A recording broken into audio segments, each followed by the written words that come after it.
같이 묵도드리겠습니다.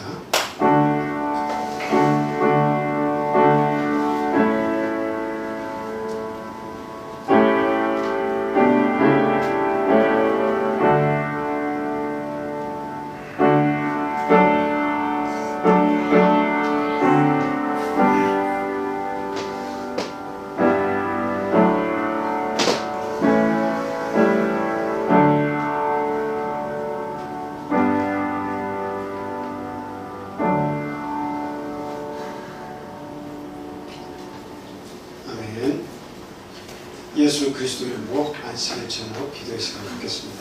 찬송가 351장 하시겠습니다. 351장.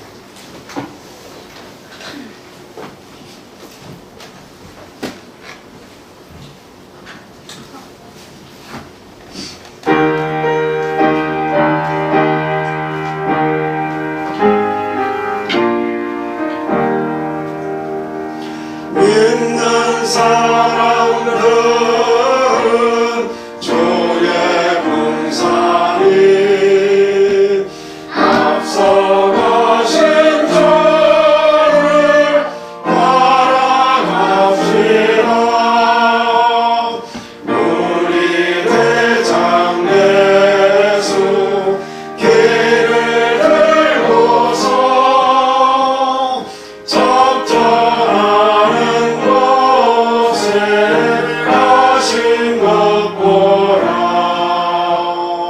믿는 사람들은 주의 군사님 앞서가신 주를 따라갑시다. 원수 마귀 모두 쫓겨가니를 예수 이름 듣고 겁이 나니라. 우리 찬송 듣고 지옥 달리니 형제들아 주를 찬송합시다. 믿는 사람들은 주의 군사님 앞서가신 주를 따라갑시다. 세상 나라들은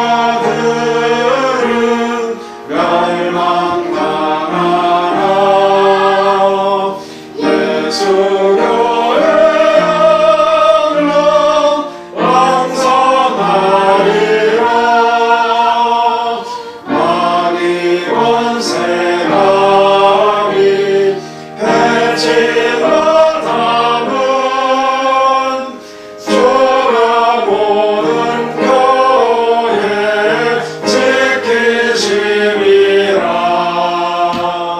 믿는 사람들은 주의 군사님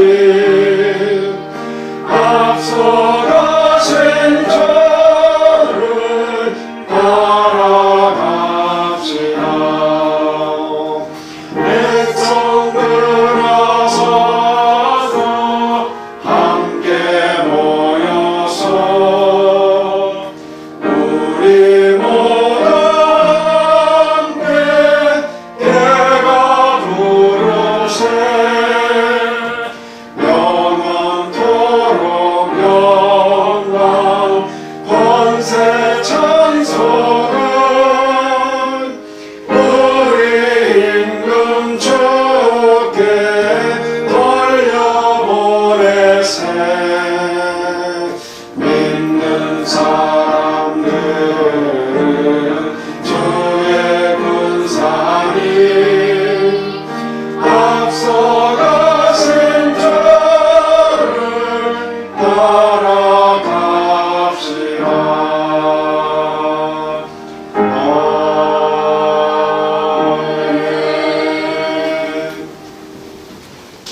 첫 기도는 제가 드리도록 하겠습니다. 할렐루야. 사랑과 은혜가 충만하신 주 예수 그리스도 이름으로 기도합니다. 우리 하나님께 감사와 찬송과 영광을 돌립니다. 한 주 동안도 우리 주님의 은혜 가운데서 어느 것 하나 부족함 없이 모든 것을 누리게 하심을 진심으로 감사드립니다. 먹는 것에서부터 우리가 누리는 모든 것, 영적인 축복까지 아울러 하나님께서 참으로 크게 우리를 사랑하시고 도와주시니 얼마나 감사한지 모릅니다. 항상 그 사랑을 기억하는 저희들이 되게 하시고 모든 이 땅에 모든 좋은 곳으로 하나님을 섬길 줄 아는 우리 사랑스러운 하나님의 백성들에게 인도하여 주시옵소서. 하나님 오늘 귀한 말씀을 저희들에게 허락해 주심을 또한 감사드립니다. 귀한 안식일마다 하나님의 영의 양식을 저에게 주심으로 말미암아 그 말씀을 떠나지 않게 하시고 그 교회와 함께 우리 주님과 동행하는 삶을 살 수 있도록 하나님 은혜 주시니 진심으로 감사합니다. 오늘 저에게 주시는 말씀을 받을 때에 진심으로 아멘하는 그와 같은 심령이 되게 주님 첫 시간부터 마지막 시간까지 주님이 함께 하시고 인도하여 주시옵소서. 또한 저희가 다니엘서를 공부할 때 앞으로 일어날 많은 일들에 관해서 생각하게 됩니다. 하나님 지금 저희들이 살고 있는 이 때가 어느 때인지 그 때를 분별할 수 있는 능력을 저에게 허락하여 주시옵소서. 지금이야말로 마지막 때이고 그리고 예수님께서 재림하실 때이고 또한 환난이 기다리고 있는 때라고 저희들 말씀을 통해서 공부를 했습니다. 하나님 이 때일수록에 더욱더 깨어있고 그리고 하나님의 말씀을 붙잡고 아주 힘겨운 세상이지만 하나님 말씀 따라 살아가려고 하는 우리 참빛교회 성도님들 다 될 수 있도록 주님 도와주시옵소서. 죽기까지 충성하는 하늘의 백성으로 살게 하시옵소서. 마지막까지 인내하게 하여 주시옵소서. 이 우리의 대적 마귀가 참으로 믿는 자까지도 이 삼킬 자를 찾으려 하며 이렇게 고통을 주고 있습니다. 이러한 마지막 때일수록에 하나님의 말씀으로 무장해서 담대히 마귀와 싸워 승리할 수 있는 저희 신앙인의 믿음이 될 수 있게 하나님 도와 주시옵소서. 하나님이 귀한 말씀을 듣지 못하는 우리 사랑하는 성도님들이 있습니다.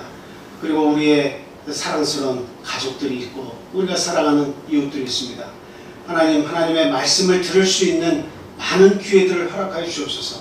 하나님 말씀 앞에 나와 그 말씀에 무릎 꿇고 그리고 순종하고 구원에 이룰 수 있는 그 귀한 시간을 우리 모든 가족과 이웃과 우리 믿는 자들에게 하나님 충만히 주시기를 간절히 소원합니다. 오늘 이 귀한 말씀을 선포할 때에 선포되어 주시는 첫 시간부터 마지막 마치는 시간까지 우리 주님 홀로 영광 받으시고 또한 마귀일절 틈타지 못하도록 이 시간을 지켜주시고 저희들의 믿음을 더욱더 크게 하나님께서 인도해 주시기만을 간절히 사모하며 기도합니다. 예수 그리스도 이름으로 감사하며 기도합니다. 아멘.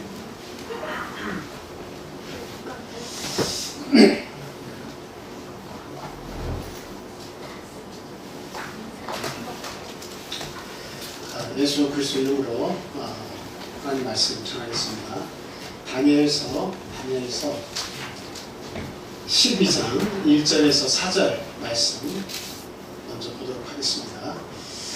우리 함께 읽어보겠습니다. 시작. 그때에 내 민족을 호위하는 큰 군주 미가엘이 일어날 것이요 또 환난이 있으리니 이는 개국 이래로 그때까지 없던 환난일 것이며 그때 내 백성 중 책에 기록된 모든 자가 구원을 받을 것이라. 땅의 티끌 가운데에서 자는 자 중에서 많은 사람이 깨어나 영생을 받는 자도 있겠고 수치를 당하여서 영원히 부끄러움을 당할 자도 있을 것이며 지혜 있는 자는 문창의 빛과 같이 빛날 것이요 많은 사람을 옳은대로 돌아오게 한 자는 별과 같이 영원토록 빛나리라. 다니엘아 마지막 때까지 이 말을 간수하고 이 글을 공함하라. 많은 사람이 빨리 왕래하며 지식이 더하리라. 오늘은 다니엘서를 간단하게 복습하는 그런 시간을 저희들이 갖도록 하겠습니다. 저희들이 지난 시간에 읽은 그 본문 말씀을 다시 한번 이렇게 읽어봤는데요. 다니엘서를 저희들이 공부하는 목적이 있다 얘기했죠. 그 예언의 말씀이라고 하는 것은 어떤 의미가 있습니까? 그건 나중에 될 일을 이야기해 주는 거죠. 그래서 항상 우리가 생각해야 되는 것은 다니엘이 지금 어디에서 이 말씀을 받느냐. 그리고 더불어서 오늘날 나는 어디에 살고 있으며 이 하나님의 말씀을 어디에서 이 말씀을 받고 있느냐 하는 것을 같이 생각하면서 말씀을 공부해야 우리에게 더 쉽게 은혜가 되고 또 이해가 될 줄 압니다. 자, 그래서 다니엘은 지금 그 바벨론의 포로로 잡혀가 있죠. 어떻게 보면 자기의 앞날이 굉장히 어둡고 민족의 앞날이 어둡고 또 우리 민족이 하나님 앞에 제사를 드릴 수 없다고 하는 아주 절대절명의 위기에 지금 처해 있죠. 그래서 이 백성들이 다시 고국으로 돌아가서 하나님께 제대로 된 제사를 드리고 율법을 지킬 수 있는 것, 그날만 학수고대하면서 살게 그 민족이 그렇게 되어 있죠. 그랬을 때 이 다니엘에게 하나님께서 말씀을 주시는 겁니다. 너의 미래에 지금 바벨론이라고 하는 나라 속에서 너희가 살고 있지만 그러나 그 이후에 어떤 나라가 계속적으로 치리를 하게 될 것이다. 큰 나라들이 반복적으로 계속 나타나면서 너희의 이 나라를 주장하면서 살게 될 것이다. 그러나 너희의 민족, 너희 나라는 내가 지켜주겠다. 그러니 너희의 그 미래가 불투명하다고 지금 하나님께 제사 드리지 못하는 백성으로 전락했다고 해서 낙심하지 말으시고 무엇을 기다리라는 겁니까? 지금 마지막에 되어지는 이 하나님께서 계획하신 한 나라가 있는데 그 나라가 임할 것을 고대하고 기다리면서 이 바벨론에서 사는 동안 어떻다는 겁니까? 믿음을 지키면서 힘껏 살아라는 거죠. 그래서 이 예언이라고 하는 말씀은 보면 말씀을 지키지 않았기 때문에 징계가 너에게 임한 것이다 라고 하는 그런 부분도 있지만 그것으로 끝나지 않고 항상 이 예언서는 뒤에 뭐가 붙습니까? 하나님께서 반드시 너를 새롭게 하실 것이다. 너를 도우실 것이다 하는 그런 구원의 약속이 반드시 예언서의 뒷부분에는 나와 있습니다. 그래서 다니엘서에서도 지금 이야기하는 우리가 아는 것이지만 한때와 두때와 반때 1260일, 1290일, 1335일 뭐 이런 날짜들이 나오는 거나 이런 것들은 다 고난의 숫자예요. 고난의 기간이 있을 것이다 라고 하는 거죠. 마지막 때에 아주 무서운 고난의 때가 너희의 나라에 임할 것이다. 그러나 그 고난의 때를 잘 견뎌서 마지막까지 믿음을 지킨 자들이 있다라고 하는 것을 이야기하는 겁니다. 그래서 하나님은 그런 자들을 사랑하시고 그런 자들을 복주시고 또 그런 자들을 통해서 하나님의 역사를 이끌어 나가신다. 그래서 앞에 있는 바벨론, 그 다음에 메데 바사, 그 다음에 그 헬라, 로마, 그리고 그 로마가 나누어지는 그 열국의 시대가 오더라도 그 나라들이 중요한 것이 아니라 진짜 나라가 어떤 나라인지를 아는 것이 중요하다. 그 다니엘아, 어떤 나라가 진짜 나라냐? 지금 네가 그 바벨론이라는 그 나라에서 이렇게 높은 그런 재상의 자리에 있으면서 살고 있지만 이 나라가 지속되는 진짜 나라가 아니다. 그 다음에 이루어지는 메데바사의 나라도 진짜 나라가 아니다. 헬라도 진짜 나라가 아니다. 로마 역시 로마에서 갈라진 모든 열국들도 유럽의 모든 나라들도 이게 진짜 나라를 이야기하는 것이 아니다. 진짜 나라는 하나님께서 만드신 나라고 하나님께서 믿음을 가진 자에게 주시는 그와 같은 나라다. 그 나라는 1차적으로는 예수님 재림하실 때 예수님을 붙든 자들에게 이루어지는 마음속에 이루어지는 하늘나라이고 2차적으로는 복합적이죠. 복합적으로는 언제 또 이루어지겠습니까?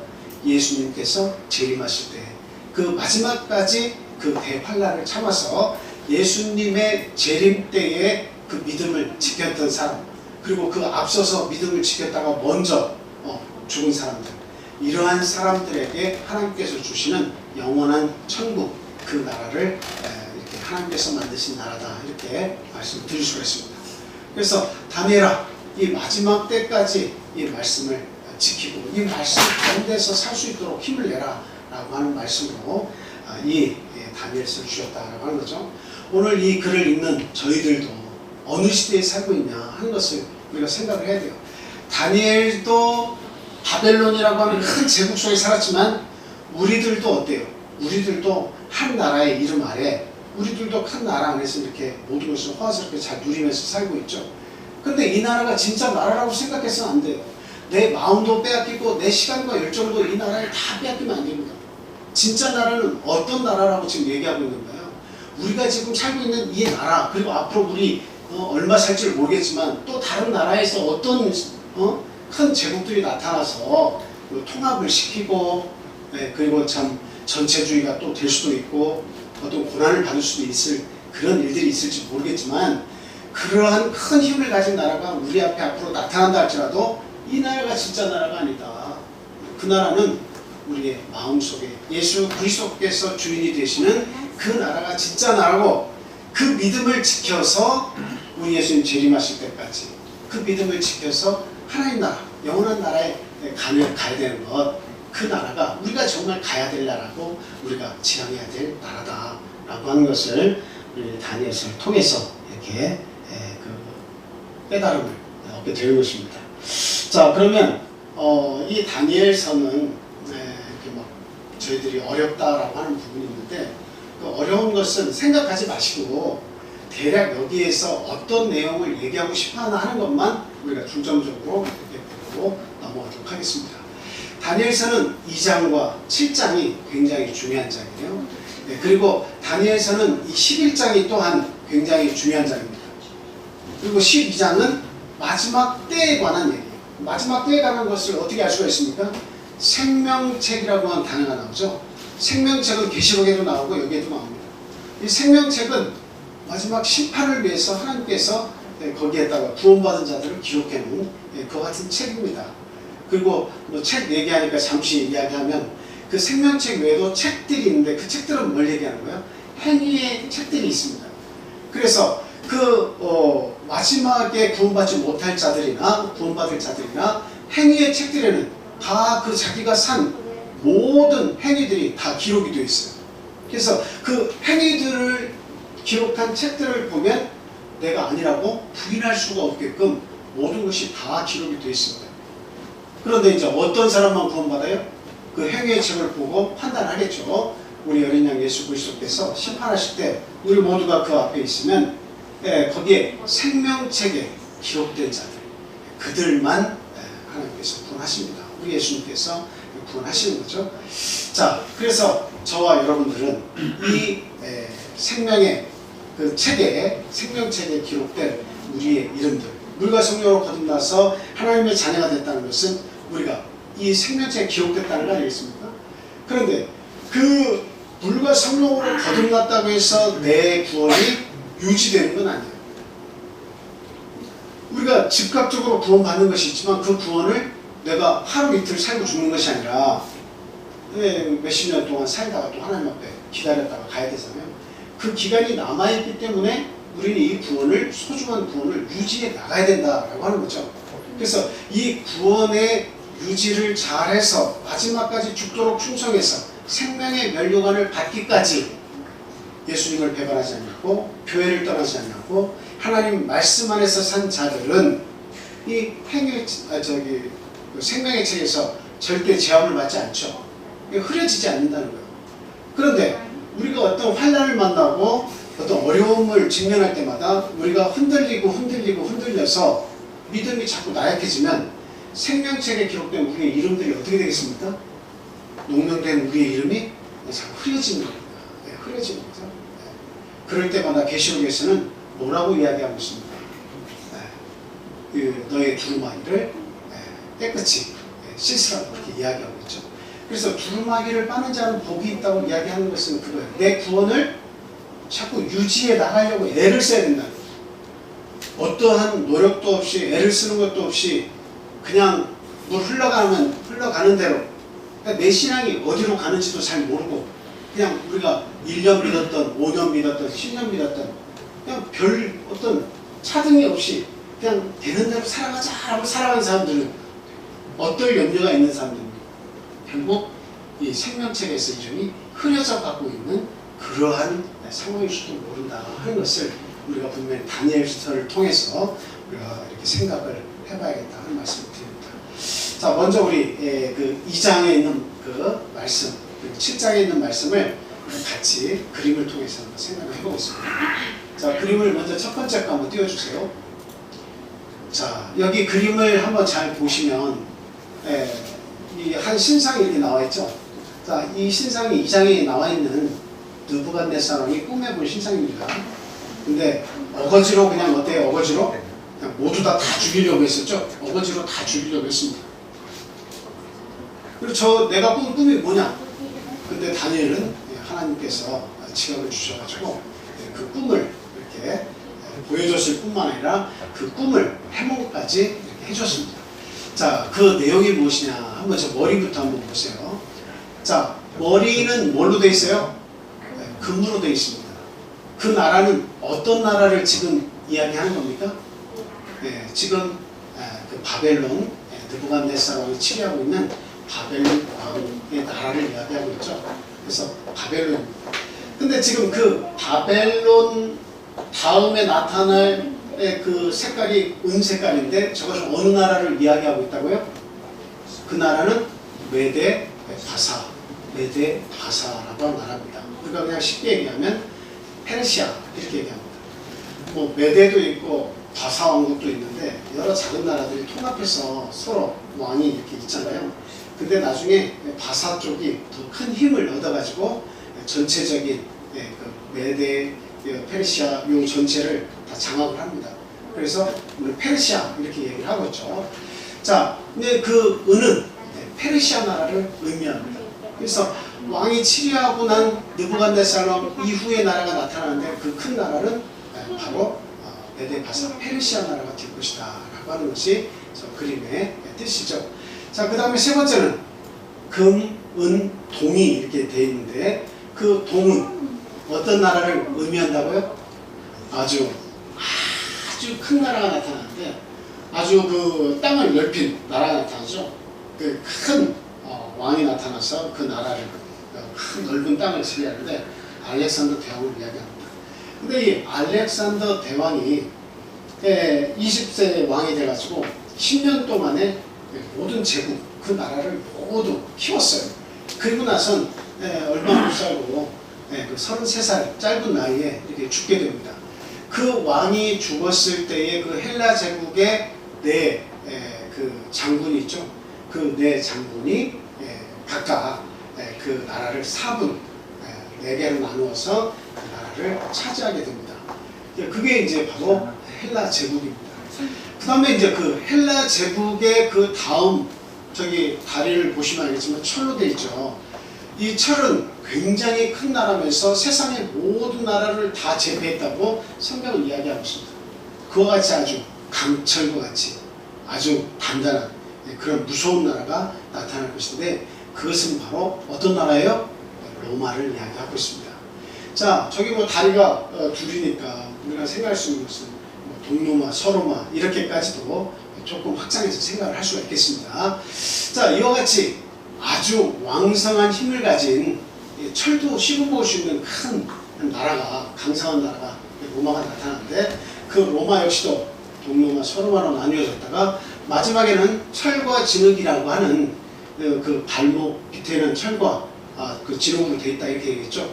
그것은 바로 이제는 로마라고 하는 나라가 그 유럽 쪽에서 나라들이 막 생겨나기 시작합니다.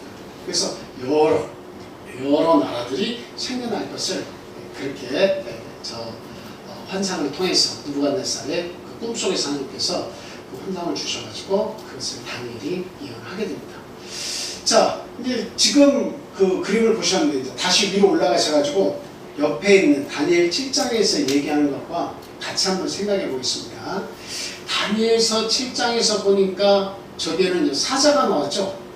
사자가 나왔는데 이 사자라고 하는 것은 용맹의 왕이고 맹주의 왕이잖아요. 그러니까 금과 같이 아주 어떤 큰 힘을 가지고 있어요. 금은 우리가 보통 다이아몬드 이렇게 말하는 것보다 금하는 대명사는 뭐예요? 뜻은 가장 귀한 것, 그것에 또 가장 뭔가 중요한 것을 이야기할 때 금을 먼저 이야기하잖아요. 그런데 지금 저기 사자 그러면 동물의 왕입니다. 그러니까 가장 무서우면서 아주 위대한 한 나라가 나타난다는 거죠. 그게 뭐예요? 바로 바벨론입니다. 금에 비할 수 있는 아주 위대하고 큰 나라, 그 사자의 나라인데 바벨론을 이야기하고 있어요. 자, 그 다음에는 또 하나 아주 무서운 짐승이 나타나는데 저것은 다니엘이 환상을 본 겁니다. 자, 그것은 이제 곰이었어요. 근데 곰은 아주 그 움켜쥐는 힘이 대단히 크고 또 이렇게 무는 힘이 굉장히 크죠. 그래서 저 나라는 바로 메데 바사의 그런 나라가 될 것이다 라고 하는 것이 다니엘서 7장에서 다니엘이 본 환상의 내용입니다. 은혜 나라에 해당하겠죠. 자, 그 다음에 이제 표범을 이렇게 하나님께서 다니엘에게 보여주셨습니다. 근데 거기에 보니까 표범은 날개도 넷이지만 얼굴도 넷이에요. 그래서 그것은 무엇을 얘기합니까? 알렉산더 대왕 이후에 그 나라가 넷으로, 머리가 넷으로 나눠질 것이다 라고 하는 그런 내용이 되겠죠. 그래서 이 네 나라로 나뉘어진 이것이 어떻게 보면 그 이스라엘에 끼치는 굉장히 큰 영향력 있는 나라가 되는 겁니다. 그래서 그 나라에 대한 표현을 표범으로 상징을 해서 날개가 넷이고 그리고 또 얼굴이 네 개인 아주 잽싸게 달릴 수 있는 아주 그냥 어떻게 보면 달리기의 왕이라고 할 수 있죠. 그래서 그 여러 나라들을 짧은 시간 안에 그것을 통일한 알렉산더 대왕과 그것을 넷으로 이렇게 분열하게 되는 그런 나라에 대해서 지금 설명하고 있다. 이게 헬라 제국입니다. 자, 그 다음에는 이제 아주 무시무시한 짐승을 이렇게 표현하고 있죠. 어떤 짐승이다라고 말은 안 했지만 아주 그냥 철장과 같은 큰 아주 무지막지한 이빨을 가지고 있어서 무엇이든지 씹어서 삼킬 수 있는, 물어서 깨뜨릴 수 있는 무지막지한 그런 힘을 가진 짐승이 나타나는데 그 짐승은 바로 철에 해당하는 로마의 나라를 이야기하고 있다라고 하는 것입니다. 그 이후에는 이렇게 철과 진흙에 번개된 뿔의 형태의 이야기들이 나오고 있습니다. 그래서 많은 나라들이 열국이 이 세상에 나타날 것이다 라고 이야기하고 있죠. 근데 이제 이거는 다니엘이 지금 내가 살고 있는 이 나라에서부터 앞으로 예수님이 오시기 전까지 어떤 나라들, 또 하나는 복합적으로 그 나중에 열국이라고 하는 저 발가락을 생각한다면 예수님 이후에 마지막 때까지 이루어지는 많은 나라들, 우리가 함축적으로 이 두 가지로 생각할 수 있습니다. 예수님 오실 때까지의 나라, 아니면 오늘날 우리가 마지막 때까지 나타나는 많은 나라들, 이렇게까지도 생각을 해볼 수 있겠습니다. 자, 이런 나라들이 네 이후에 계속될 것이다 라고 하는 이야기를 하고 있죠. 자, 근데 다음 그림 한번 보겠습니다. 이거 그림 말고요, 이 그림 말고, 이 그림도 말고 뜨인 돌이 보이는 그림이 하나 있습니다. 여기 이렇게 보시면 사람의 손으로 하지 아니한 뜨인 돌이 하나 나타나죠. 근데 이 한 뜨인 돌이 나타나가지고 그 신상을 쳐붓습니다. 그래서 그 신상이 다 깨어져가지고 가루가 돼서 눈에 보이지 않게 다 사라졌거든요. 그런데 이것이 신상을 깨어서 그 신상은 온데간데 없어졌지만, 그런데 이 그 신상을 깬 돌은 아주 큰 돌이 될 정도로 어마어마한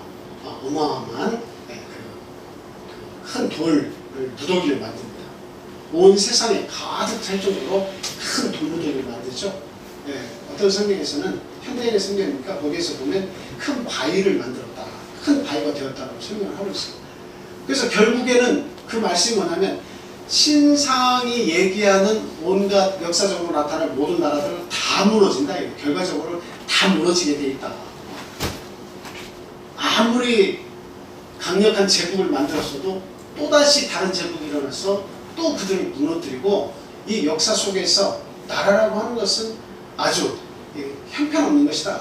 결국에는 다 무너지는 것이 나라라고 하는 거죠. 그러나 어떤 나라가 쓰겠다는 겁니까? 지금 저 돌은 바로 파괴하는 돌인데, 파괴하고 그 돌이 바위가 됐어요. 그 신상에 아주 비교를 한다면 세상을 가득 채우는 어마어마한 돌이 됐어요. 지금 나라들을 계속 얘기하고 있는데 그 나라들을 쳐서 또 다른 큰 바위가 됐다는 것은 그 신상과 비교했을 때 이건 뭘 얘기하는 거예요? 이것도 하나의 나라를 이야기하는 겁니다. 그런데 이 나라는 사람의 손으로 만든 나라가 아니다.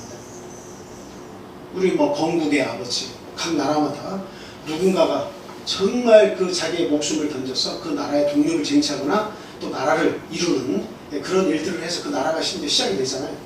그런데 이건 사람의 손으로 한 것이 아니라는 거예요. 이 나라는 사람의 손으로 만든 나라가 아니라는 거죠. 그래서 이 뜨인 돌은 무엇을 얘기합니까? 사람이 아니면 뭐예요? 하나님께서 하신 거죠. 하나님께서 한 돌을 예비하셔서 이 돌로서 이 각종 나라들을 다 쳐부수고 이 땅에 아주 거대한 진짜 나라를 만드신 겁니다. 그 나라가 바로 우리가 이야기하는 하늘나라입니다. 천국입니다. 그래서 예수님께서 이 땅에 오셨을 때 세례요한도 그렇게 얘기했고 예수님도 말씀하셨어요. 세례요한은 예수님보다 6개월 먼저 와서 예수님을 더 세상 사람들에게 소개하기 위해서 이렇게 애쓴 사람이죠. 그럼 그 세례요한이 한 이야기가 뭐예요? 회개하라, 천국이 가까웠느니라, 이렇게 얘기했습니다. 예수님께서도 본인이 다가가시면서 하신 이야기도 천국이 가까이 왔느니라 라고 이야기하고 있습니다. 그러니까 이 나라는 하나님께서 보내신 예수 그리스도라고 하는 뜨인 돌과 같은 존재가 이 땅에 오셔서 그래서 많은 사람들에게 회개를 촉구해서 회개한 자들에게 들어가서 만들어지는 그런 나라입니다. 그래서 오늘 보통 이야기할 때 하나님의 말씀 받으면 천국이 임하였느니라 이런 표현을 많이 쓰잖아요. 하나님 나라가 내 안에 임하게 되는 거죠. 그래서 천국은 우리가 먹고 마시고 입고 거주하는 것이 그게 천국이 아닙니다. 천국은 사랑과 희락과 화평이에요. 그게 어디에서 이루어져요? 내 마음속에서 이루어져요. 그래서 천국은 여기 있다 저기 있다 할 것이 아니고 오직 어디에 있다고요? 우리의 마음속에서 이루어지는 것이 그것이 천국이다. 그리고 우리가 살다가 죽어서 예수님의 재림의 순간에 우리가 들어오는 받고 예수님 앞에서 심판을 받겠죠. 심판을 받겠죠. 그 심판을 통해서 영원한 하늘나라 이렇게 기업을 받게 됩니다. 물론 들어가지 못하는 자는 영원한 형벌과 영원한 불구덩이에 떨어지게 되겠습니다만 심판을 받겠죠. 근데 이와 같이 영원한 하나님 나라를 받을 때 그 나라도 우리 영과 육이 받는 무슨 나라 할 수 있어요? 하늘 나라다라고 말씀을 할 수가 있는 것입니다. 정말 중요한 거예요. 우리는 지금 그 나라를 갖고서 사는 거죠. 우리의 육체는 지금 한시적으로 대한민국이라고 하는 나라에서 지금 우리가 살고 있죠. 내가 이민을 가서 그 나라의 백성이 되기로 내가 이 나라의 주권을 포기하고 그 나라에 가서 귀화해서 살겠다 그러면 한시적으로는 내 육신이 살아있는 동안은 그 나라의 백성으로 사는 거예요. 육신은. 그러나 진짜 이 육은 잠시 잠깐이면 사라지만 우리의 영혼은 어때요? 영혼은 이것은 하나님의 나라에서 지금 살고 있는 것이다 라고 하는 거예요. 그래서 우리가 지금 어디서 살고 있냐라고 묻는다면 우리의 육은 대한민국에 살지만 내 영혼은 어디에서 살고 있다고 해요? 지금 대한민국에서 내 영혼이 살고 있다고 하면 안 됩니다. 나는 하나님과 더불어서 내 영혼은 하나님 나라에서 살고 있습니다 라고 하는 믿음을 우리는 빨리 가져야 돼요. 그게 대단히 중요해요. 하나님의 사람으로 살아가는 것이 대단히 중요한 것이지 육신적으로 대한민국의 한 국민으로만 살아가는 것이 중요한 게 아니에요. 뭐 상대적으로 그게 중요하지 않다 이걸 얘기하려고 하는 것이 아니라 우리 인생의 진짜 목적은 하나님을 우리를 창조하신 하나님을 찬양하게 하기 위해서 우리가 만들어졌다는 것을 알아야 된다는 거죠. 그래서 우리 인간의 본분은 하나님과 함께 또 하나님이 주신 나라에서 하나님이 내 안에서 주인이 되신 그 나라에서 사는 게 중요하다 이렇게 말씀을 드릴 수 있습니다. 그런데 나중에 우리 예수님께서 천년왕국 그 이야기를 이렇게 천년 동안 왕노릇하리라 이런 부분이 있잖아요. 그래서 이 예수님께서 재림하시기 전에 예수님이 그 재림하신 후에 천년왕국이 온다. 후천년설 뭐 이런 주장도 있고 예수님이 재림하시기 전에 천년왕국이 임한다. 뭐 전천년설 재림 전에 천년이 온다. 천년왕국을 우리가 누린다. 뭐 이런 전천년설 이런 것도 있고 우리는 그런데 그 전천년설 후천년설도 아니고 우리는 영적인 천년왕국 영적인 천년설을 우리는 주장합니다. 그것은 뭐예요?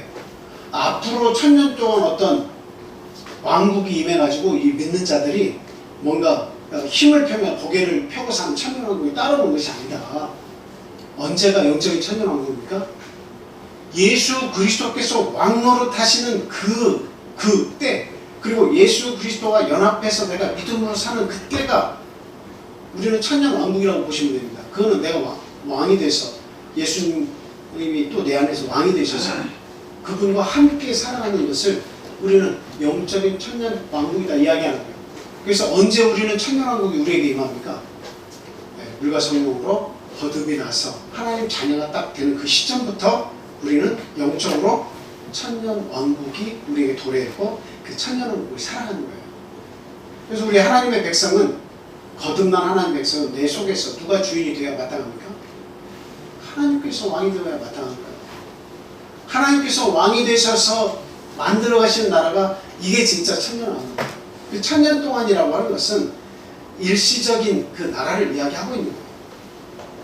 하나님께서 통치하시는 완벽한 나라라고 하는 그런 의미가 있어요.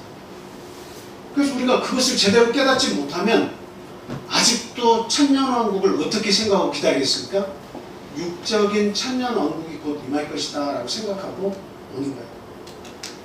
심지어는 예수님이 재림하시고 나서 천년왕국이 올 것이라고 하는 것이 대세인데요. 지금 많은 기독교인들이 그렇게 믿고 있는데, 근데 저는 좀 이해가 잘 안 됩니다. 예수님이 이게 궁중에서 재림하시면 어떤 일이 벌어진다고 얘기했죠?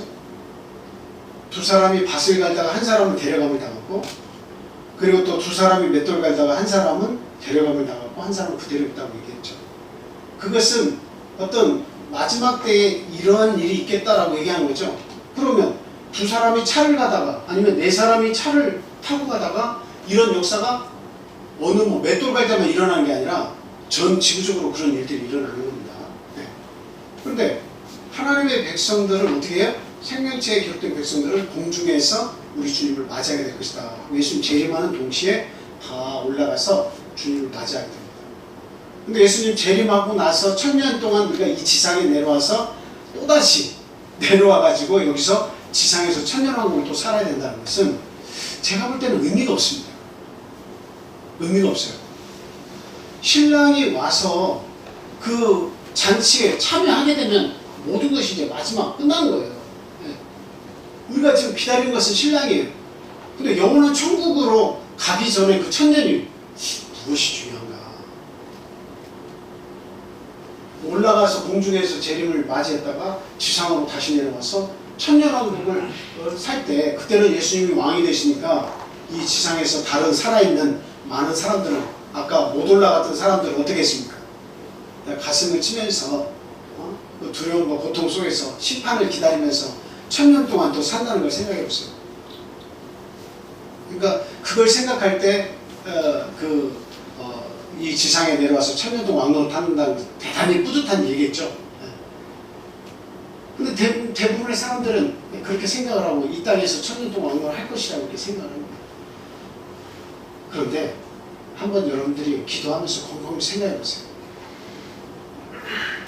예수님께서 만들려고 하신 나라는 우리 육체가 살아있는 동안 우리 마음 속에서, 우리 영혼 속에서 하나님의 나라를 만들어주는 거예요.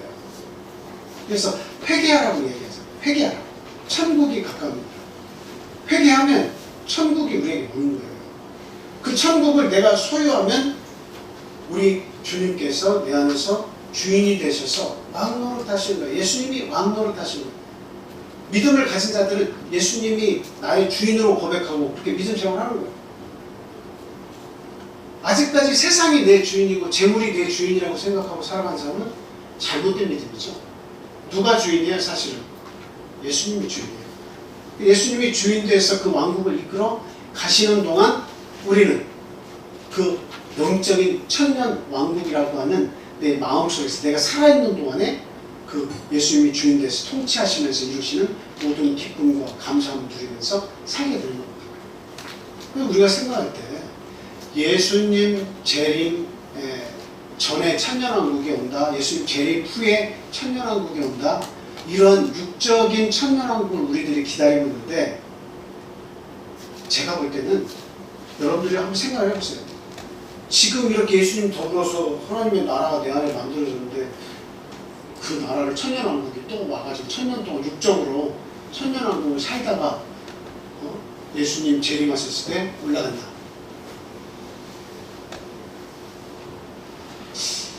그러니까 좀 잘 이해가 안 돼요.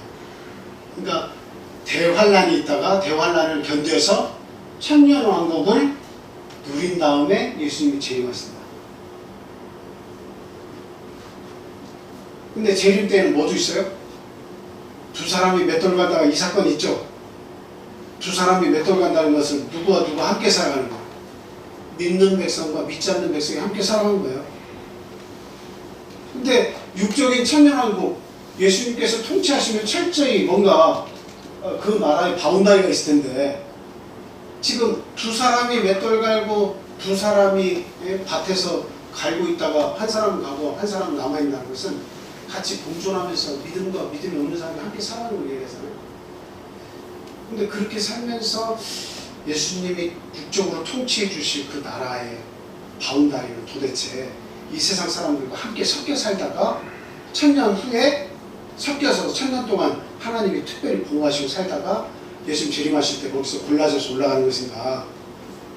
그러니까 이 천년 왕국이라고 하는 것은 육적인 천년 왕국은 지금 우리가 사는 것과 별반 차이가 없는 것처럼 이루어지는 천년 왕국입니다. 진짜 천년 왕국이 오면 두세 사람이 두 사람이 맷돌 가다가 가는 이 현상은 없어야지. 마지막 예수님 재림하실 때 일어날 그 일이잖아요. 근데 그 사건이 사실상은 없어야 맞아요. 없어야 맞아요. 같이 사니까 지금 믿는 사람과 믿지 않는 사람이 섞여서 사니까 지금 이 시대에 뭐가 다른 거죠. 지금도 하나님이 지켜주시는 거예요. 그래서 예수님 재림 전에 천년왕국이 육적으로 올 것이다 라고 하는 그 전천년설, 예수님이 재림 후에 천년왕국이 올 것이다 라고 하는 이 후천년설도 역시 올라갔는데 또 내려와서 천년 살고 가는 이런 현상이 또 있겠다라고 하는 것은 조금 저로서는 이해가 잘 안 된다 이렇게 생각이 듭니다. 그래 우리 영적인 천년왕국은 뭔가 예수님을 통해서 구원받은 백성들에게 이미 영적인 천년왕국, 예수님이 왕이 되신 나라는 이미 시작됐다라고 하는 사실이죠. 언제까지? 예수님 재림하실 때까지의 그 기간 동안에 영적인 천년왕국이 계속된다라고 하는 겁니다. 그거 천년왕국을 우리가 지금 누리는 겁니다. 누리다가 환란이 마지막에 와서 환란의 그 믿음을 지키는 자도 있고 믿음을 못 지키는 자들도 있을 거예요. 그때 마지막까지 믿음을 지키는 자들은 하나님께서 어떻게 하시는 거예요? 두 사람이 맷돌 갈다 한 사람 데려가면 당할 때 천사들이 다 그 믿음 지킨 자들을 데리고 하나님께 공중으로 올라오게 하는 것입니다. 예수님 맞아요. 그래서 예수님과 더불어서 예수님께서 주신 나라로 가는 거죠.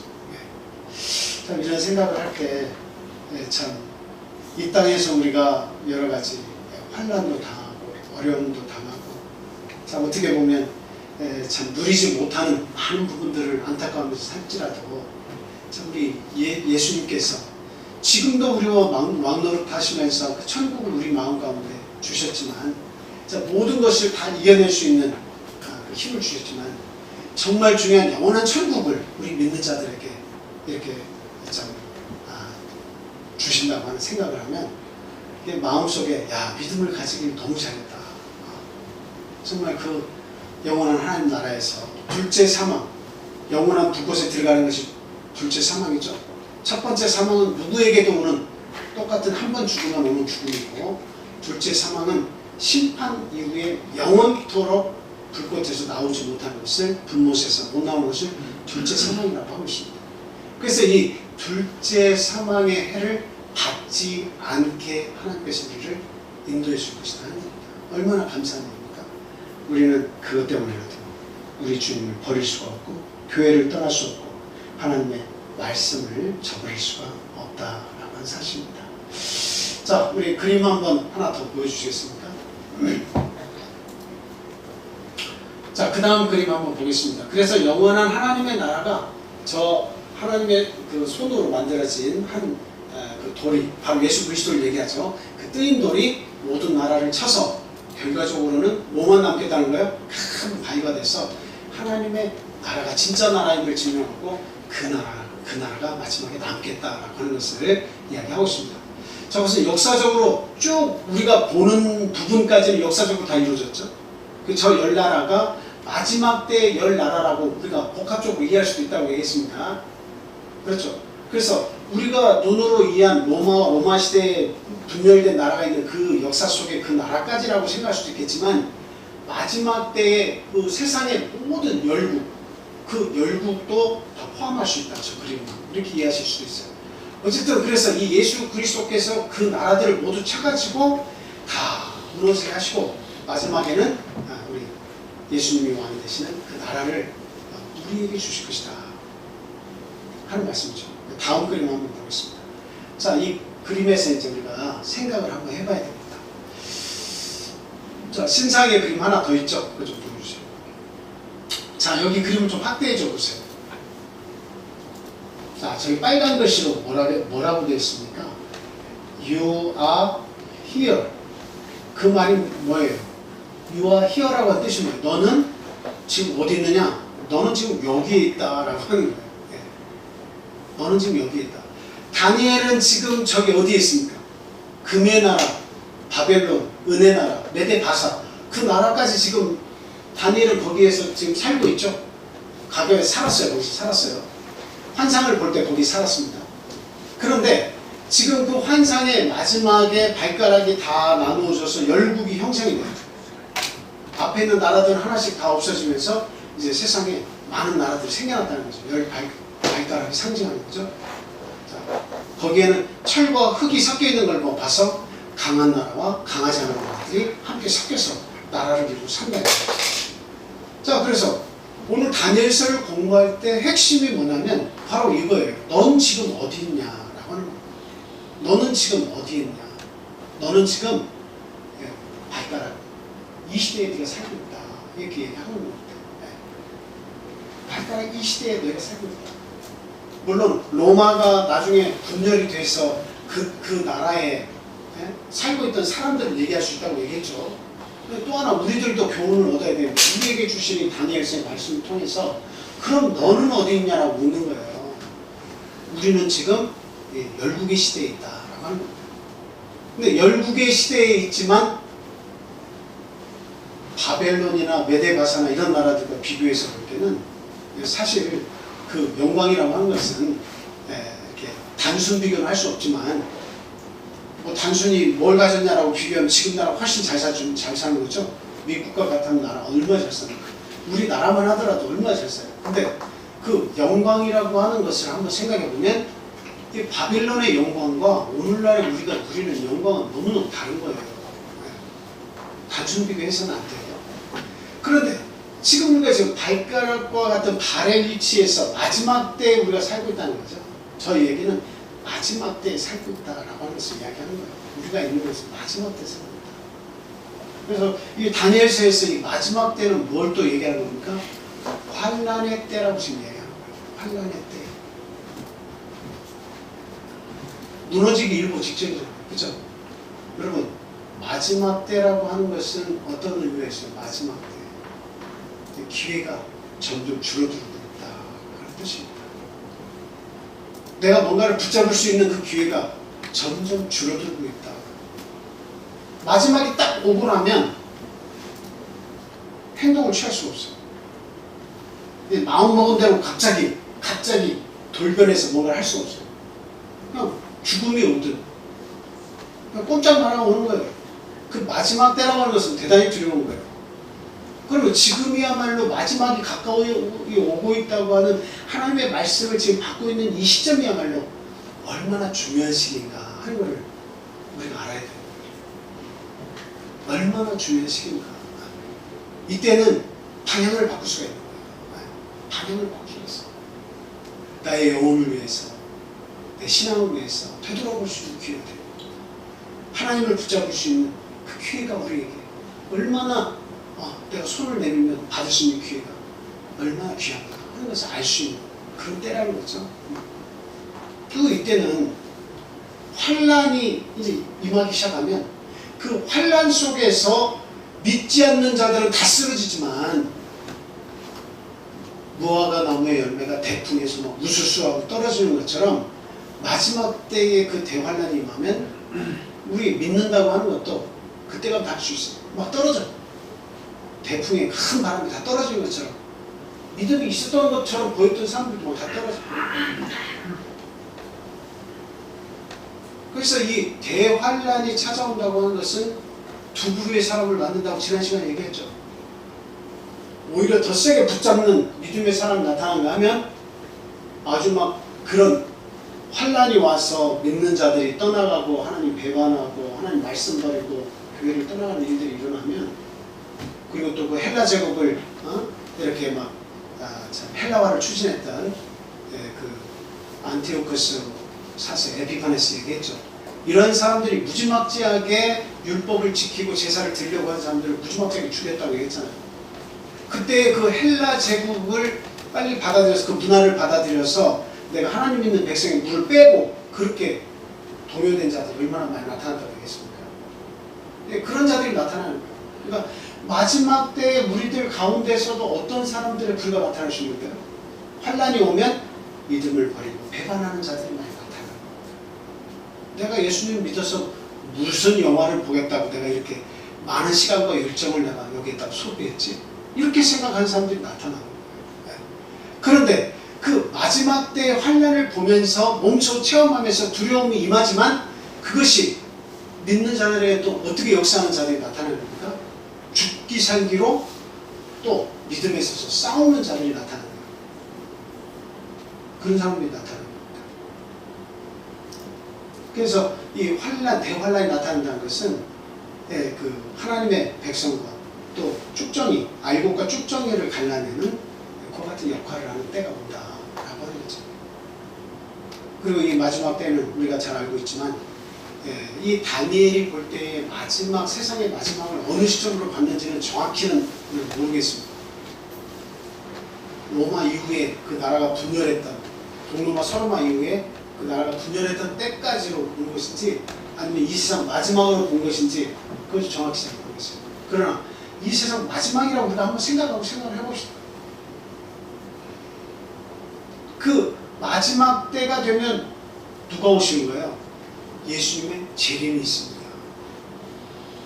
그러니까 뜨인 돌 얘기를 한다고 하면 1차적으로는 예수님 오신 사건을 얘기한다고 얘기했죠. 그래서 나라가 만들어지니까. 그러나 2차적으로 복합적으로 이 예언은 항상 구조가 복합적이에요. 그 하나만 딱 예언이 되어 있는 게 아니고 시대별로 우리에게 주시는 의미가 무엇인가를 생각할 수 있게 만들어 놓으셨어요. 그래서 지금 마지막 때에 예수님께서 재림하실 때에 어떤 일이 벌어지겠느냐라고 하는 것까지 복합적으로 생각할 수가 있다는 거죠. 그때 안티오쿠스 에피파네스 같은 적그리스도를 상징할 수 있는 그런 인물이 나타나서 하나님의 나라와 그 백성을 어지럽히고 그리고 그 신앙을 초토화시켰던 그런 때가 있었던 것처럼 예수님께서 재림하실 그때에도 이 적그리스도가 출현하겠다라고 하는 사실. 그래서 마태복음 24장 25장 마지막 때 어떤 일이 있을 것인가, 거짓 그리스도와 거짓 선생들이 출현한다 이거죠. 거짓 그리스도와 거짓 선생들이 출현하겠다는 겁니다. 너희들이 잘도 받아들이는구나. 하나님의 법을 다 뒷전으로 하고 그냥 어떻게 세상에서 나타난 적그리스도와 거짓 선생들이 나타나서 복음이라고 이렇게 소개를 하니까 어떻게 전해들은 복음은 바울사도가 전한 복음 이런 것들을 다 버리고 어떻게 거기에 금방 달라붙느냐 하는 거죠. 그런 일들이 마지막에 있겠다는 거예요. 그러나 그런 거짓 그리스도, 적그리스도죠. 거짓 선생들, 이러한 사람들이 많이 나타나서 세상 사람들이 거기에 몰릴 때가 되면 점점 무엇이 다가온 줄 알아라? 마지막 때가 다가온 줄 알아라 라고 성경은 이야기하고 있습니다. 지금 적그리스도가 얼마나 많아요. 자기가 자칭 그리스도라고 하는 자들이 얼마나 많이 나타납니까? 하늘 어머니, 하늘 아버지, 아주 상상을 초월할 정도로. 근데 그곳에 가면 변호사, 의사, 약사가 아주 많습니다. 그러니까 세상의 지식은 가졌지만 영적인 분별력을 갖지 못하고, 안상홍 이 사람이 예수 그리스도가 목수로 오신 것처럼 그 돌을 다시는 석수쟁이로 오셨다고 다시 한번 세례를 받기 위해서 예수님이 내가 세례를 다시 한번 받아야 하리라 이 말씀 하셨거든요. 그러니까 그것을 말씀만 똑 떼어가지고 다시 한번 예수님이 세례를 받기 위해서 이 땅에 육신을 가지고 오신 분이 안상홍 하나님이시다 이렇게 얘기를 하고 있어요. 근데 그 내용을 잘 보면 알지만 내가 그때 세례는 뭐예요? 세례 요한한테 세례를 한번 받으셨고 그걸로 끝난 거지. 무슨 또 세례가 필요하다고 그래가지고 사람에게서 받는 세례가 또 필요해서 안상홍처럼 사람의 육신을 가지고 와서 또 세례를 받습니까? 이거 생각해도 너무너무 유치한 일이에요. 근데 내가 받을 세례가 또 하나 있다는 것은 무엇을 얘기하는 거야? 장차 임할 십자가 이 고난의 세례를 얘기하시는 거예요. 완전히 고통이 임하는 세례는 온몸이 물에 잠기는 세례라고 하잖아. 그 육신적으로 이게 불의 세례가 남아있다는 것을 이야기하신 거인데 그것만 딱 떼어서 이제는 석수장이로 오셔가지고 한 번 더 세례 받겠다 하셨으니까 세례를 받으시고 오셨다. 아니 예수님이 뭐가 부족하셔가지고 한 번 세례 받으셔서 우리 믿는 자들의 본이 되어주시면 다 된 거지. 뭐가 부족해서 또 세례 받으러 이 땅에 오세요. 아니 두 번째 오셨다가 또 있으면 또 재림하셔야 되잖아요. 그런데 이러한 이야기들을 얘기할 때 너무도 많은 지식을 갖춘 사람들이 그냥 거기에 탁 걸려 넘어져가지고 옳다고 다 넘어간다고. 참 이게 자칭 성령 하나님 통일교부터 해가지고 그 성령을 주니까 입을 열으라고 해가지고 막 성령 받으라고 아멘하고 입을 벌려서 그걸 먹든지, 하나님의 말씀을 받으라고 아멘해서 그 하나님의 말씀을 먹는다고 생각한다든지, 어떻게 이런 유치한 것에 그 뛰어난 사람들이 세상에 학문을 많이 갖춘 사람들이 그렇게 다 쓰러지고 넘어지는지 이해를 못하겠어요. 우리가 알아야 됩니다. 육적인 지식과 영적인 것과 그 분별하는 능력이 달라요. 하나님께서 함께 하시는 사람들은 하나님의 말씀을 분별하게 됩니다. 결국은 분별하게 돼 있어요. 불의의 영에 붙들려 있는 사람들은 왜곡된 말씀에 계속 헛가닥 넘어가는 일들이 많다는 마지막에. 그러니까 할 수만 있으면 믿는 자들도 어떻게 하리라? 미혹해 하리라. 사단이 마지막에 막 온갖 힘을 발휘할 때는 죽기 아니면 까무러치기로 달려들었는데 누구에게 달려들겠어요? 믿는 자들에게 달려들어야죠. 믿지 않는 자들, 믿음이 흔들흔들하는 사람 뭐가 중요해? 어차피 쓰러질 건데 환란이 오면. 할 수만 있으면 믿는 자들을 미혹하게 할 것이다. 사단은 마지막에 울부짖으면서 삼킬자를 찾는다고까지도 얘기하고 있죠. 그런 시대가 지금 오고 있습니다. 참 무서운 시대. 자, 우리 데살로니가전서 5장에 있는 말씀 같이 읽겠습니다. 자, 같이 읽겠습니다. 시작. 형제들아, 때와 시기에 관하여는 너희에게 쓸 것이 없음은 주의 날이 밤에 도둑같이 이를 줄을 너희 자신이 자세히 알기 때문이라. 그들이 평안하다 안전하다 할 그때에 임신한 여자에게 해산의 고통이 이름과 같이 멸망이 갑자기 그들에게 이르리니 결코 피하지 못하리라. 형제들아, 너희는 어둠에 있지 아니하매 그날이 도둑같이 너희에게 임하지 못하리니 너희는 다 빛의 아들이요 낮의 아들이라. 우리가 밤이나 어둠에 속하지 아니하나니 그러므로 우리는 다른 이들과 같이 자지 말고 오직 깨어 정신을 차릴지라. 아멘. 때가 언제인지는 아무도 몰라요. 아버지만 아세요. 하나님만 아세요. 그러나 믿는 자들은 그 갑자기 도적같이 오시는 날을 준비할 수가 있어요.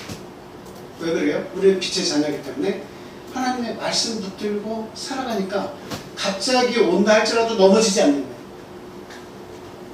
그런데 이 세상에 내 육신과 마음과 모든 것을 다 내 영혼을 빼앗겨서 사는 사람들은 이 세상이 진짜 나라라고 생각하니까 이 나라에서 영광을 차지하려고 그 땅 좀 차지하려고 또 좋은 집 한번 지어서 살아보려고 그 영원한 게 아닌데 영원한 게 아닌데 하나님이 왕이 아니시잖아요. 이 세상에 공중의 권세 잡은 자는 사단 마귀인데 너 이 세상이 전부인 걸로 알고 살아라고 네 열정과 모든 것을 다 여기에 쏟아붓고 살아 라고 하는데 속아서 이 세상에서 내 영혼을 팔아먹고 그래서 사는 거예요. 그런 사람들은 갑자기 마지막 때가 딱 오면 죽음의 때가 오면 하나님의 심판날이 딱 이르면 대처할 능력이 아무것도 없어요. 대처할 것이 아무것도 없어요. 그냥 심판대 앞에 그냥 내가 살다가 바삐 살다가 그 앞에 딱 서요. 무엇이 나를 지켜주겠습니까?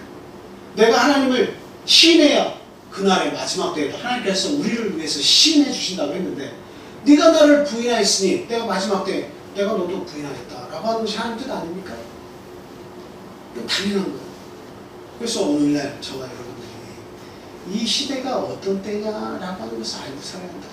마지막 때이고 환란의 때이고 예수 그리스도의 재림을 기다립니다.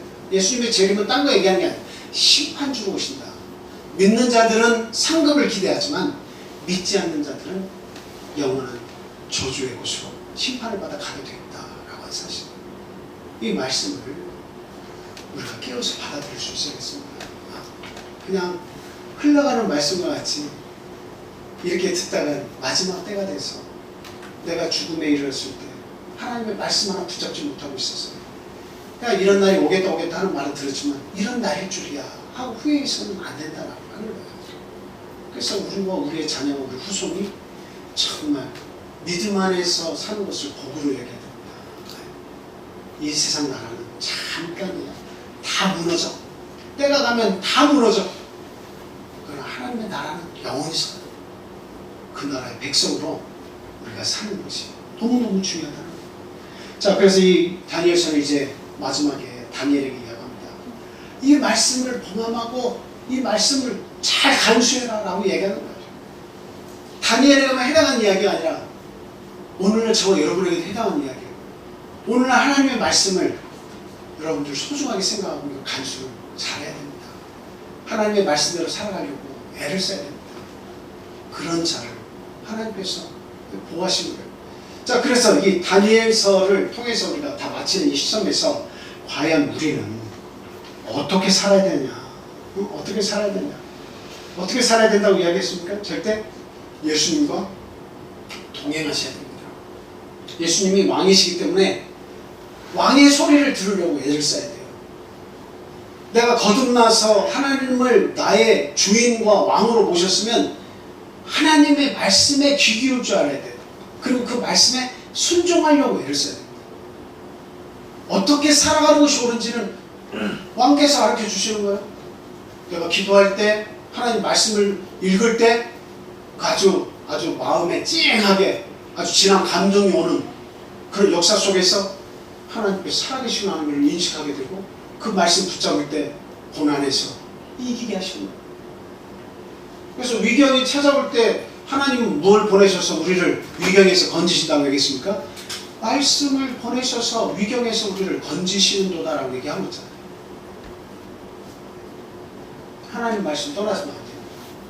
예수님과 동행한다는 것은 하나님 말씀에 순종하고 살아간다는 것을 이야기하고 있어요. 그리고 마지막까지 인내해야 됩니다. 인내가 대단히 힘든 거예요. 네. 여러분들이 이렇게 보면 뭔가를 이루려고 할 때 이루지 못하는 그 시점이 뭐예요? 조금만 더 인내하면 이룰 수 있는데 그 조금을 인내 못하면 앞에 것이 다 사라져버리는 거예요. 인내라고 하는 것은 앞에서부터 지금까지 이루어준 것에 열매를 받는 그런 일이 인내를 통해서 오는 거예요. 그런데 마지막 때 인내를 못하면 앞에 모든 수고를 다 해놓고 내가 시간도 거기 쓰고 재물도 하나님을 위해서 쓰고 내 열정도 하나님을 위해서 써가지고 몇십 년 동안 내가 나 믿음의 삶을 살겠다고 최선을 다했는데 마지막 때에 환란이 왔을 때 막 흔들려서 결국 그 모든 것을 인내하지 못하고 포기하면 앞에 거 뭐예요? 돌아오면 타버려요. 아무것도 아니에요. 다 사라져요. 의미가 없어요. 우리의 구원을 지키지 못하게 돼요. 참 안타까운 일이죠. 차라리 안 믿고 그동안에 세상 사람들처럼 막 열심히 재밌게 살아가는 것이 더 나아요. 그 사람들은 열심히라도 살고 재밌게 살았지. 근데 이 눈치 저 눈치 보느라고 열심히도 못 살고 그냥 교회에 와서 이 시간 저 시간 다 보냈다만 구원받을 줄 알았더니 내가 너를 도무지 알지 못하노라. 이렇게 얘기하면 무슨 소용이 있는 거예요? 마지막까지 인내할 수 있어요. 그래서 계시록 2장에서 서문학교에 하신 말씀이 있어요. 환난이 올 것이다. 그런데 뭐라고 얘기합니까? 아주 그냥 죽기까지 충성하라고 이야기했습니다. 죽기까지 충성하라고. 막 죽을 것 같은 데까지 가라. 죽을 것 같은 데까지 가라. 예수님을 위해서 죽을 것 같은 데까지 가라. 그리하면 어떻게 하시겠다? 생명의 면류관을 내게 주겠다 라고 이야기를 하고 있습니다. 저와 여러분들은 하나님 앞에 생명의 면류관을 얻기 위해서 믿음 생활을 시작한 거 아닙니까? 그거 얻을 때까지 정말 어떠한 환난이 와도 그 환난에서 내 신앙을 배반하고 하나님 배반하는 일들이 결코 우리에게서 나타나면 되겠다 라고 하는 거예요. 자, 이제 물론 여기 이야기가 중간에다가 그림을 보여드려야 되는데 그 그림을 못 보여드리는데요. 거기에 보면 지도 있죠? 저 그림 한 번만 더 보고요. 자, 그 빨간 글씨로 너의 위치는 여기다라고 얘기하는 거예요. 마지막 때가 지금 다 임해서 곧 뜨인 돌이 너희 있는 이 나라도 칠 것이다. 내가 살아있는 동안 이 나라가 무너질 수도 있고 내가 죽고 난 이후에 내 후손이 살아가는 이 대한민국이 건재하다면 그때 이 나라가 무너질 수도 있겠죠. 마지막 때가 오면. 그러나 우리는 죽음이 오는 그 시점이 어떤 시점이에요? 예수님 앞에 심판하는 앞에 서는 시점이랑 똑같다고 얘기했죠. 우리가 죽음 이후에 영원토록 이 시간이 진행되는 그 시간 속으로 들어가 버리면 천년이냐 만년이냐 하는 것은 의미가 없다고 얘기 드렸습니다. 영원한 시간 속에서는 우리 죽음이고 심판이 돼요. 자, 이 나라는 언젠가는 다 무너진다. 우리가 지금 그 마지막 시대에 지금 살고 있다는 거죠. 그 위에 흰 글씨로 뭐라고 되어 있습니까? 영어 한번 뭐라고 되어 있어요? Are you ready for the stone? 그렇게 되어 있죠. 이 돌을 위해서 넌 준비가 됐냐? 지금 이야기하는 거죠. 그 돌은 뭐 하시는 거예요? 예수 그리스도께서 오셔서 나라를 폐하시고 당신의 나라를 만드신 거죠. 너는 지금 예수님의 나라를 위해서 지금 넌 준비가 됐냐? 넌 예수님의 나라를 위해서 지금 살고 있냐? 이렇게 물으신 거가 똑같아요. 지금 마지막 때에 예수님의 나라를 위해서 네가 섬기면서 그 나라에서 지금 준비가 된 채로 살아가고 있냐고 지금 묻는 거 아니겠습니까? 오늘 이 말씀을 우리가 깊이 생각해 봐야 됩니다. 우리는 하나님의 백성이라고 말하지만 준비되어 있지 않는 그런 상태로 살아갈 수도 있어요. 깨어있지 않은 상태로 이 세상에서 졸고 자고 이 세상을 좋아하면서 탐닉하면서 살 수도 있습니다. 이제는 오늘 이 말씀 생각하면서 우리가 깨어나야겠다. 믿음이 조금 더 일시하면서 더 나아져야겠다. 그리고 그 나아진 모습을 우리 자녀 세대에 물려줘야겠다. 재산이 중요한 게 아니라 하나님의 나라를 유산으로 넘겨주는 게 이게 중요한 거예요. 진짜 믿음의 나라는 그 나라예요. 하나님 주신 나라. 자, 그 다음 마지막 설명을 이렇게 안 하고 지나갔습니다만 지도 한번 보여주세요. 지도. 이제 그 2장, 7장의 내용은 저런 내용이고 11장의 그 내용이 있습니다. 11장의 내용을 보면 저기 보면 저기 키산드로스 뭐 이렇게 있고 위에는 안티고노스가 있고 그다음에 셀리오쿠스가 있고 밑에는 프토레미우스가 있죠. 저기 나라를 잘 보시면 지금 여러분 편에서는 왼쪽이죠. 왼쪽에 보면 지중해 바다를 한번 찾아보세요. 그리고 신발 모양인 로마를 한번 찾아보세요. 로마가 맨 왼쪽에 있죠. 로마가 보일 거예요. 신발 구두 모양이 있죠. 그 로마와 가까운 조그만 뭡니까? 그 조그만 지역 있죠. 그 지역에 카산드로스가 그 장군, 헬라를 세운 알렉산더 대왕이 죽고 난 이후에 네 장군이 땅을 분할해서 가졌죠. 카산드로스가 저기를 점령해가지고 거기 왕으로서 있습니다. 별로 땅이 작으니까 힘도 작겠죠. 그 다음에 그 북쪽, 지금의 그리스 나라 중에 그 좀 조금 많은 나라, 그쵸? 거기 그 흑해 쪽에 안티고누스라고 하는 장군이 땅을 조금 이렇게 통치합니다. 근데 저 나라들은 저기 동그라미 쳐놓은 이스라엘, IS라고 했죠. 이스라엘 나라. 그 이스라엘 땅에서부터 멀리 떨어져 있기 때문에 그렇게 큰 영향력을 행사를 못해요.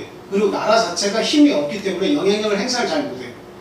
근데 항상 국제정치에서는 어떤 나라들이 문제예요?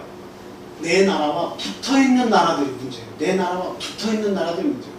전쟁은 멀리 있는 나라들과 싸우는 게 아니라 항상 나와 붙어있는 나라와 싸우기 마련이에요. 그렇죠? 자주 보니까 친하게 지낼 것 같지만 자주 보니까 싸우는 거예요. 가까운 곳에 가져올 수 있잖아요.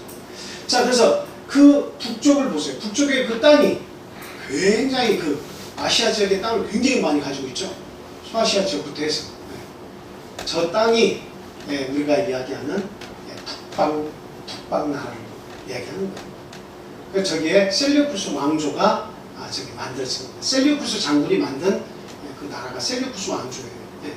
그래서 셀류쿠스 왕조가 저렇게 넓은 땅을 차지한데 그 중간에 동그라미 친 데가 거기 지금의 팔레스타인 지역, 이스라엘이 있는 지역을 통과해서 밑으로 가면 어느 나라가 이렇게 있어요? 제법 큰 나라지만 셀류쿠스보다 좀 작은 나라죠. 이집트 나라, 이집트.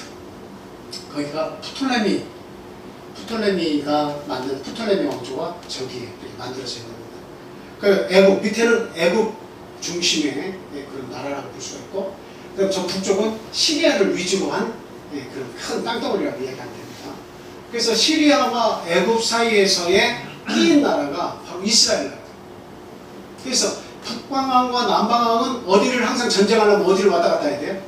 이스라엘을 지나가가지고 전쟁을 해요. 그러니까 그 영향력이 상당히 크겠죠.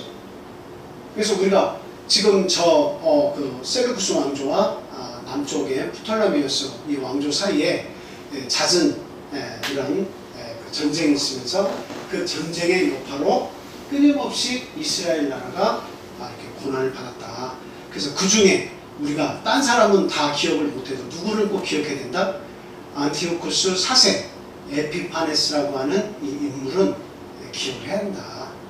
역사적인 인물이고 이 유대인들에게 가장 헬라어를 추진하면서 못된 일을 많이 한 사람이 안티오쿠스 4세 에피파네스입니다. 자, 그 다음 그림에 사람 이름이 적혀있는 그게 있어요. 한번 보여주세요. 예, 여기 좀 그 그림을 글자 있는 쪽만 확대를 좀 해보세요. 밑으로 내릴 수 있어요? 더 내려보세요.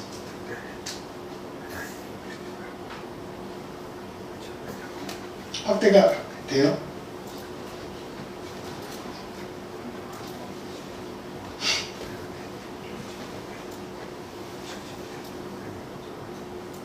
위로.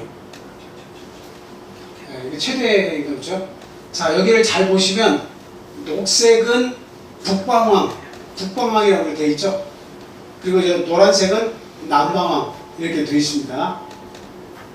거기 하면서 그 북방왕은 셀류쿠스 1세 하면서 쭉 나오면서 거기에 보면 안티오쿠스 이런 식으로 안티오쿠스도 1세, 2세, 3세 이런 식으로 나가요. 중간중간에 끼어서 가. 이름을 셀류쿠스를 쓸 수도 있고 안티오쿠스를 가문에서는 안티오쿠스가 왕이 되면 안티오쿠스 이름을 쓰는 겁니다. 근데 이제 맨 마지막에 보면 거기에 등장하는 인물이 있죠. 안티오쿠스 4세라고 되어 있어요. 1세, 2세, 3세, 셀류쿠스 1세, 2세, 3세 이렇게 나오는데 이런 것은 셀류쿠스 그 가문의 1세고, 2세고, 3세고 이런 걸 나타내지만 이름이 있어요. 자기 이름이 다 있어요. 근데 안티오쿠스 4세의 이름이 뭐라고요? 자기 스스로를 높여서 나는 신과 같은 존재다. 아주 빛과 같은 존재다. 이렇게 나타난 게 뭐예요? 에피파네스라고 하는 그런 이름을 자기 스스로가 져서 가지고 있는 거예요. 우리 저 인물만 기억하면 돼요. 나머지 이쪽에 그 1세, 2세 그 프톨레미우스 1세, 2세, 3세, 4세, 5세, 6세 이렇게 쭉 이쪽 나가는 것은 남방왕과 북방왕이 끊임없이 이렇게 막 전쟁을 계속 치르는 역사가 있죠. 근데 마지막 안티고스 에피파네스 4세가 원정길에 올랐다가 로마가 마게도니아 전쟁에 승리해가지고 사신을 보내서 네가 지금 음흉한 생각을 가지고 이 이집트를 점령하려고 하는구나, 돌아가 하고 명령을 하니까 그 힘이 원체 막강하니까 어때요? 이게 돌아갈 수밖에 없었다고 했죠. 그래서 북방왕이 시리아가 내려왔다가 올라가는 그 과정에 분풀이를 어디다 하는 거예요? 지금 그 이스라엘 이 땅에다 하는 거예요. 유대 나라에다 하는 거예요. 이 헬라화를 급속도로 추진하고, 그리고 하나님 믿는 이 백성이 참 모든 영혼과 정신을 쏙 빼놔가지고 아주 지옥 백성을 만들 정도로 하나님 율법을 지키는 자들을 모조리 퇴행시켰어요. 아이들에게 그 난지 8일 만에 할례를 행하는 얘기 드렸죠. 그 할례를 행하면 아기도 죽이고 어머니도 죽여서 같이 매달았어요. 높은 곳에다. 제사를 드리다 발견되면 다 죽였어요. 그리고 나라의 중간중간 큰 성읍에는 제단을 만들어서 불경스러운 제물을 다 바치도록 하고, 그리고 하나님의 성전에는, 이 이스라엘 백성들이 제사를 드리는 성전에는 다른 제단을 쌓아가지고 제우스 신상을 만들고, 거기에다가 그 제일 더럽다고 생각하는, 불결하다고 생각하는 그 돼지, 그 제물을 거기다 바치고 피를 뿌리는 아주 못된 일이 있습니다. 헬라화를 추진하는데 이렇게 같이 마음을 합해준 사람에게는 아주 큰 상을 내려가지고 마음을 사고 말이죠. 그래서 거기에서 반대하는 저항운동이 마따디아라고 하는 사람을 통해서, 그의 후손들을 통해서 게릴라전을 하면서 이스라엘이 하나님 주신 율법을 지키려고 전쟁을 해가는 거예요. 이거는 어느 때에 있었던 겁니까? 안티오쿠스가 BC 185년 6년 요때부터 해서 계속 이스라엘에 어떤 그 고난을 주는 시기가 있었는데, 요때부터 해서 예수님 오시기까지, 기원 1년, 2년, 3년 시작되는 예수님, 기원 전과 후를 나누면 예수님 오실 때 있죠. 여기는 지금 BC 176년 뭐 이 정도 된다면, 요 170년 요 가까이, 예수님 오실 때까지 한 170년 남았죠. 요 가까이에서 민족의 저항운동이 아주 뭐 계속 일어나다가 결국에는 로마가 이게 또 장악을 하면서 세계 주권을 장악하면서 이스라엘 나라를 잠깐 한 100여 년 동안 그 독립을 쟁취해가지고 막 비듬을 지키는 것처럼 보였지만, 또 로마 앞에서 아주 힘없이 무너져서 로마화가 진행이 되는 거죠. 최후의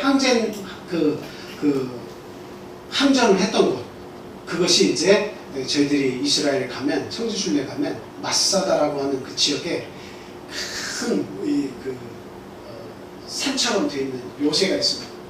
헤로드 왕 때 만들어 놓은 어떤 궁전처럼 쉴 때 여가에 사용하려고 자기가 만들어 놓은 궁전인데, 자기는 사용도 못했어요.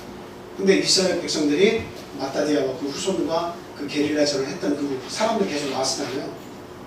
그래서 독립을 쟁취하려고 했던 이 사람들이 마지막까지 숨어 들어가서 최후의 항전을 하다가 죽은 곳이 마사다라고 하는 곳이에요. 근데 그 마사다 거기에 이렇게 여러분 가보시면 알지만, 밑에가 아주 뭐 광활한 광야가 이렇게 펼쳐 보입니다. 거기 저 밑에 보면 그 로마 군대가 주둔했던 데를 돌을 이렇게 쌓아가지고 주둔했던 그 지형이 이렇게 남아 있어요. 그리고 거기에서부터 이렇게 흙을 쌓아가지고 마사다 있는 성읍까지 이렇게 흙을 쌓아서 이렇게 토성을 쌓아가지고 올라와 있어요. 그게 이렇게 눈으로 보입니다. 그 마지막에 이게 그 이스라엘 백성들이 항전을 계속하다가 어떤 일이 벌어지냐면, 자기의 부모님이나 자식이나 공성태 이렇게 뒤로 돌 같은 걸 쏘는 거 있잖아요. 거기에다가 이 자기의 유대인의 부모, 자식 이런 사람들을 그 돌에 같이 묶어가지고 이걸 던지는 거예요. 성을 향해서. 저 밑에서는 너무 높으니까 이걸 못 던지다가 막 처절하게 목숨을 걸고 지키니까 못 싸우다가 토성을 쌓은 거예요. 토성을 쌓아서 어느 위치까지 이게 그 철병거를 가지고 올라가지고 이 공성대에다가 그 자기 부모님이나 자식이나 유대인들을 묶어가지고 포로로 잡혔던 사람들을 막 쏘는 거예요. 그러니까 뭐 다 짓이겨져서 떨어져서 죽겠죠. 그러니까 더 이상은 우리가 절대로 싸울 수가 없겠다. 이렇게 해서 그 남자들이 다 모집을 해서 회의를 합니다. 그래서 자기의 가족은 자기가 다 죽이고 다 모여서 서로 찔러 죽이자. 그래서 우리는 절대로 로마에 이렇게 두 손을 들고 항복을 하지 말자. 하나님의 백성이 항복했을 때냐. 그래서 마지막까지 이렇게 다 죽여가지고 다 죽은 줄 알았는데 거기에 우물이 하나 있는데 마지막 그 우물에 빠져가지고 살아남은 그 어린아이가 하나 있습니다. 그러니까 그 어린아이가 본 모든 내용들이 이제 마지막 역사가들에게 전달이 돼서 그 내용이 이제 남게 된 거예요. 딱 한 명 살고 다 죽었어요. 그래서 이렇게 보면 마지막 때 환난의 때에 믿음 있는 사람이 있어요. 포기하고 좌절하고 하나님을 떠난 자도 있지만 믿음을 지킨 자도 있어요. 그래서 저와 여러분들은 마지막 때가 되면 이런 제2의 안티오쿠스 사사 에피파네스와 같은 첫 그리스도들이 많이 우리의 삶 이 시대에 출현하게 되겠다. 우리의 믿음을 흔드는 일들이 어마무시하게 큰 능력으로 우리의 믿음을 흔드는 저 그리스도들이 많이 나타날 것이다 하는 겁니다. 자, 우리 함께 기도하겠습니다. 우리가 어떻게 살아야 되느냐 말씀드렸죠? 네. 이 때를 분별하는 지혜를 하나 주십시오. 이때 어떻게 우리가 신앙을 지키는 것이 중요합니까? 어떻게 살아가야 됩니까? 이 두 가지를 말씀드렸어요. 하나님 지혜를 주십시오. 이 세상에 노예로 살다가 그냥 죽음을 맞이하는 삶이 아니라 우리 하나님을 알고 깨달아서 그 말씀에 순종해서 믿음을 지키다가 영원한 하나님 나라에 들어갈 수 있는 복된 삶을 저에게 허락해 주십시오 하고 기도하셔야겠습니다. 그리고 나의 이 믿음이 우리의 자녀, 우리 후손에게 대물림 될 수 있도록 큰 축복을 주십시오 하고 우리가 함께 기도해야 되겠습니다. 더불어 기도하실 때 이 나라의 민족이 정말 건강한 민족으로 건강한 나라로 하나님을 잘 믿는 나라와 민족으로 살아갈 수 있도록 하나님 또한 이 육신의 나라도 지켜주십시오라고 기도하겠습니다.